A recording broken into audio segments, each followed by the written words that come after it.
Hello दोस्तों, इस video में हम लोग बात करेंगे कि मॉक टेस्ट में अपना जो स्कोर है हमें कैसे बढ़ा सकते हैं। तो जब भी आप मॉक दे रहे होंगे तो आपको जो भी मार्क्स आता है और आपको लगता है कि हाँ ये मार्क्स अच्छा है या ये मार्क्स खराब है, तो आपको ये समझना पड़ेगा कि यदि पेपर हार्ड होगा तो मार्क्स कम आएंगे ही। पर एक चीज़ है जो हम कर सकते हैं, वो है कि कौन सा क्वेश्चन को कब स्किप करना है ये समझना होगा। ये आपको मॉक देकर ही समझ में आएगा। उसके बारे में हम लोग बात करेंगे कि कैसे आप मॉक को एनालाइज करें कि आपको पता चल जाए कि कौन सा क्वेश्चन स्किप करना है। दूसरा, स्पीड कैसे बढ़ाएं, क्वेश्चन सॉल्व करने के लिए स्पीड कैसे बढ़ाएं, ये वीडियो में हम लोग बात करेंगे।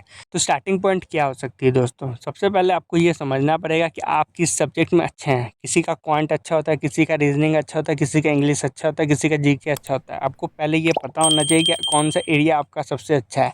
बिना इसके पता लगाए हम लोग बहुत अच्छा स्कोर नहीं ला सकते मॉक में दोस्तों जब मैं मॉक दे रहा था तो मैंने भी यही डिसाइड कर लिया था कि मुझे कौन सा जगह है जहाँ पे मुझे ज़्यादा फोकस करना है। जैसे मेरे लिए क्वांट सबसे अच्छा एरिया है जहाँ पे मैं अच्छा स्कोर कर लेता हूँ। तो जब मुझे पता है कि मैं मैथ में अच्छा स्कोर करता हूँ तो वहाँ पे मैं ज़्यादा फोकस करूँगा, उसका स्पीड पे काम करूँगा, क्योंकि कंसेप्ट मुझे पहले से पता है। तो यहाँ पे मैं अपना टाइम बचाने की कोशिश करूँगा और यहाँ पे अपना ज़्यादा से ज़्यादा मार्क्स लाने की कोशिश करूँगा। उसी तरह आपको पता होना चाहिए कि आपका कौन सा एरिया ज़्यादा अच्छा है।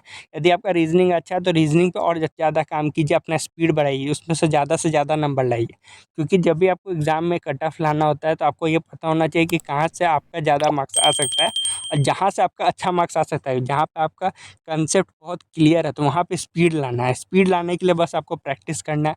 उस सब्जेक्ट का सेक्शनल मार्क्स बार-बार लगाइए, बार-बार लगाइए, बार-बार लगाइए और जो भी वहाँ पे यदि आपको कोई भी प्रॉब्लम देखने को मिल रहा है उसको तुरंत सॉल्व कीजिए।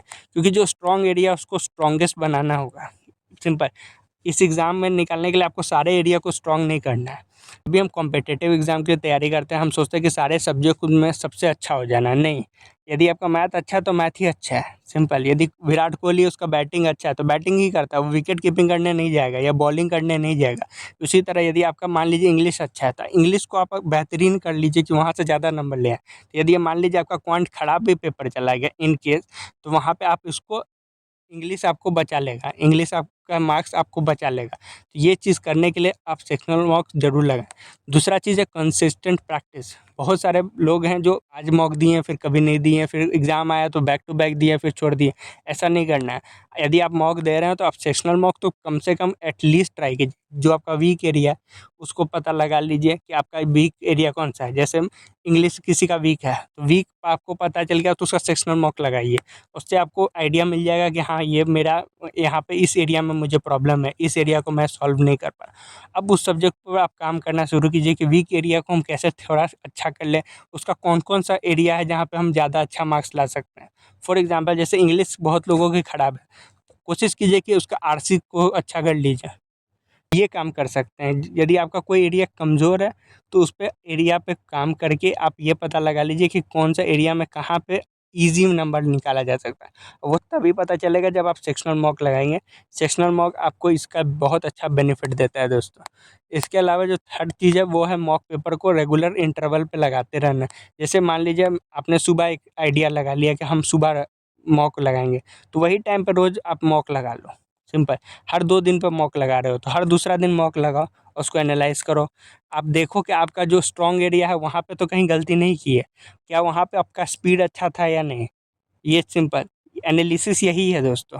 जैसे मान लीजिए मेरा क्वांट अच्छा है, तो मैं क्वांट में कहीं गलती तो नहीं कर रहा। यदि गलती हुई तो क्यों हुई? यदि मैं मान लीजिए मुझसे गलती हो गई, सिली मिस्टेक हुआ, तो हम उस पे ज़रूर फ़ोकस करेंगे कि यहाँ पे हम सिली मिस्टेक किए हैं। अब ये मान लीजिए हम सिंपल इंटरेस्ट के क्वेश्चन में सिली मिस्टेक कर दिए, तो हम सिंपल इंटरेस्ट का कम से कम 20-25 क्वेश्चन फिर से लगाने जाएँगे अपने किताब से। यदि मान लीजिए हम टाइम, स्पीड एंड डिस्टेंस से कुछ गलती की है, तो time and speed and distance का कुछ क्वेश्चन हम ज़रूर लगाएँगे उसी टाइप का।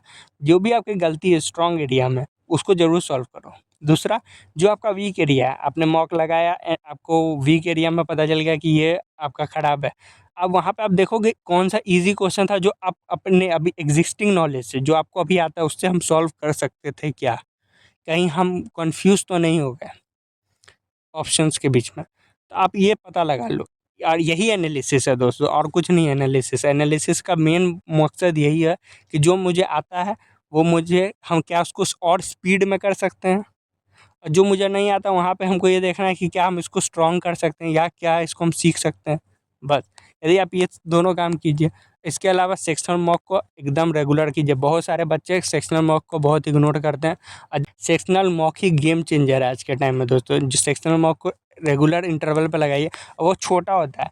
तो कभी-कभी हमें लगता है यार 1 घंटा का मॉक कौन लगाएगा, या यदि आप मेंस के लिए मॉक लगा रहे हैं तो और ज़्यादा टाइम है। तो उसमें इतना ज़्यादा आपको लगता है अरे यार छोड़ो ही, हम कुछ और कर लेते हैं। पर सेक्शनल मॉक हमेशा छोटा होता है, 15-20 मिनट का होता है। इसलिए सेक्शनल मॉक कभी इग्नोर मत कीजिए। और सेक्शनल मॉक आपको हमेशा लगाना चाहिए। जैसे मैं अपनी बात करूँ तो मैं सेक्शनल मॉक हमेशा शाम के वक़्त लगाता था। जब मेरा दिमाग काफ़ी थका हुआ है, सुबह-सुबह नहीं, जब थोड़ा थका हुआ है तो उस समय मैं कोशिश करता था। और उससे मुझे बहुत अच्छा फ़ायदा मिला था मेरा। आप ये काम ज़रूर करके देखिए और आपको डेफ़िनेटली, मुझे पूरा भरोसा है कि आपको इससे बहुत अच्छा फ़ायदा मिलेगा। क्लास में बस आपको यही बोलूँगा, यदि आप कंसिस्टेंट प्रैक्टिस करते हैं, मॉक पेपर लगाते हैं, उसका एनालिसिस अच्छा से करते हैं और जो मिस्टेक किए हैं, उसको हमेशा एनालाइज़ करके फिर से सीख लें, ठीक है? यदि आप गलती कर दिए हैं, उसको फिर छोड़िए मत। उस पेपर को फिर से एनालाइज़ कीजिए, उस क्वेश्चन को एनालाइज़ कीजिए कि यदि हम कंपाउंड इंटरेस्ट में गलती हुआ था, क्यों हुआ है? क्या हमको कोई कांसेप्ट नहीं आता था? यदि मान लीजिए रीज़निंग के ये क्वेश्चन में मुझे गलती हुआ ब्लड रिलेशन में, तो क्यों हुआ? क्या हमको ये कांसेप्ट नहीं आता था? या हमसे गलती हुआ है या सिली मिस्टेक है? तो उस पे ज़रूर थोड़ा टाइम दीजिए और उस पे प्रैक्टिस कीजिए। उसको ऐसे ही छोड़ दीजिएगा तो फिर कोई फ़ायदा नहीं है दोस्तों मॉक देने का। आप यदि सेक्शनल मॉक देंगे तो वही काम कीजिए और अपना एक डायरी ऑफ मिस्टेक ज़रूर बनाइए।